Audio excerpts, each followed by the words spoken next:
ناظرین، ہمارے پیارے آقا کا معجزہ ہی تھا کہ یقیناً ہمارے پیارے آقا نے اونٹنی کا پتہ بتا دیا کہ کہاں پر وہ ہے۔ اس کے بعد ناظرین، وہ جو صحابی رسول تھے ان کا دل ٹوٹ چکا تھا اس بات کو لے کر، کیونکہ پیارے آقا کی شان میں کچھ لوگوں نے گستاخی کی تھی، ان کا مذاق بنانے کی کوشش کی،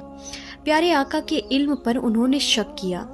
تو ناظرین، وہ بہت ہی زیادہ رنجیدہ تھے اور فوراً ہی وہ اپنی اونٹنی کو لے کر پیارے آقا کی بارگاہ میں حاضر ہوئے اور جا کر یہ بات کہی کہ یا رسول اللہ، جیسے کہ آپ نے مجھے بتایا تھا اسی حالت میں میری اونٹنی مجھے ملی، لیکن حضور جیسے ہی آپ نے مجھے بتایا کہ اونٹنی تمہیں وہاں پر مل جائے گی، جیسے ہی میں اپنی اونٹنی کو تلاش کرنے کے لیے آپ کی بارگاہ سے باہر گیا تو کچھ لوگوں نے مجھے گھیر لیا اور انہوں نے آپ کے علم غیب کے اوپر شک کیا اور انہوں نے آپ کا مذاق بنانے کی کوشش کی، اور انہوں نے یہ بات کہی کہ غیب کا علم تو صرف اللہ ہی کو ہے اور محمد صلی اللہ تعالیٰ علیہ وسلم بتا رہے ہیں، اور پھر آپ کا مذاق بناتے ہوئے وہ آپ کے اوپر ہنسنے لگے۔ ناظرین، صحابی رسول کو بڑی تکلیف ہوئی تھی، وہ بڑے رنجیدہ ہو گئے، اسی لیے سارا حال انہوں نے پیارے آقا کو بتا دیا، اور جیسے ہی پیارے آقا نے یہ بات سنی تو فوراً ہی حکم دیا کہ ان لوگوں کو بلا کر لاؤ۔ تو وہ جو منافقین تھے، جو کلمہ تو پڑھتے تھے لیکن پیارے آقا سے نفرت کیا کرتے تھے، پیارے آقا کی شان میں گستاخی کیا کرتے تھے، پیارے آقا کی بارگاہ میں حاضر ہوئے، اور پھر آقا نے ان لوگوں سے یہ بات پوچھی کہ کیا تم نے میرے بارے میں یہ بات کہی تھی؟ تو وہ جو منافقین تھے وہ اس بات کو کہنے لگے، ہاں حضور، ہم نے یہ بات تو کہی تھی لیکن ہم تو مذاق کر رہے تھے۔ اس کے بعد پیارے آقا نے فرمایا، ایک نبی کے ساتھ مذاق کر رہے تھے۔ تو ناظرین، تبھی اللہ کی طرف سے وحی نازل ہوتی ہے اور اللہ ان منافقین کے حوالے کے ساتھ فرماتا ہے کہ تم ایمان لائے تھے،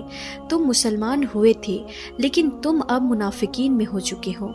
کیونکہ تم نے نبی کی گستاخی کی ہے۔ میرے پیارے ناظرین، سوچئے اس چیز کو کہ جن کی شان کو بیان کرنے کے لیے وحی نازل ہو جایا کرتی ہے، ان کی شان کا عالم کیا ہوگا۔ اور آج بھی بہت سے ایسے لوگ ہیں جو یہ بات کہتے ہیں کہ ہمارے پیارے آقا کو علم غیب نہیں ہے۔ بے شک اللہ نے ان کو علم غیب عطا کیا، اور میں نے آپ کو جو باتیں بتائی ہے یہ ساری باتیں حدیث کے اندر موجود ہیں۔ ناظرین، اسی لیے میں ان لوگوں سے یہ بات کہنا چاہوں گی کہ اللہ کے واسطے اللہ کی ناراضگی مت لو، کیونکہ جس نے نبی کی شان میں گستاخی کی، نبی سے بغض رکھا اور یہ نہ جانا کہ ہمارے پیارے آقا سرور کائنات حضرت محمد مصطفیٰ صلی اللہ تعالیٰ علیہ وسلم علم غیب رکھتے ہیں اور وہ پل پل کی خبر رکھتے ہیں، کیونکہ اللہ نے ان کو یہ عطا فرمایا ہے، یقیناً ایسے جو لوگ ہوں گے وہ برباد ہو جائیں گے اور جہنم میں داخل ہو جائیں گے، یعنی اللہ ان کے نام جہنم کو لکھ دے گا۔ تو ناظرین، یہاں پر مجھے ایک شعر یاد آتا ہے کہ اور کوئی غیب کیا تم سے نہاں ہو بھلا، جب نہ خدا ہی تم سے چھپا تم پر کروڑوں درود۔ ناظرین، جسے اللہ نہ چھپا اس سے کون سا غیب چھپ سکتا ہے؟ کیا اللہ سے بڑھ کر اور کوئی غیب ہو سکتا ہے؟ ہرگز نہیں۔ ناظرین، ہمارے پیارے آقا کی شان یقیناً بہت ہی زیادہ اعلیٰ ہے، اس کو سمجھنا یقیناً ناممکن ہے، اسی لیے پیارے ناظرین، پیارے آقا کی شان میں کبھی گستاخی مت کرنا، کیونکہ جس نے پیارے آقا کو ناراض کیا، ان کا مذاق بنایا، تو اس کا برا انجام ہونے والا ہے، کیونکہ اللہ نے اپنے پیارے محبوب کو ہر عیب سے پاک فرمایا، اور جو لوگ آج بغض نکالنے کی کوشش کرتے ہیں، خامیاں نکالنے کی کوشش کرتے ہیں، وہ لاکھ کوشش کر لیں گے لیکن پیارے آقا کی شان کبھی بھی گھٹ نہیں سکتی، کیونکہ جس کی شان کو اللہ نے بڑھا دیا، کہ جس کی شان کو بیان اللہ نے قرآن مجید کے اندر کر دیا، تو پھر ہم اور آپ پیارے آقا کی شان میں گستاخی کیسے کر سکتے ہیں؟ تو پیارے ناظرین، آخر میں اللہ تبارک و تعالیٰ سے دعا ہے کہ اے میرے مولا، ہم سب کی جانے انجانے میں کی گئی گناہوں کو معاف فرما۔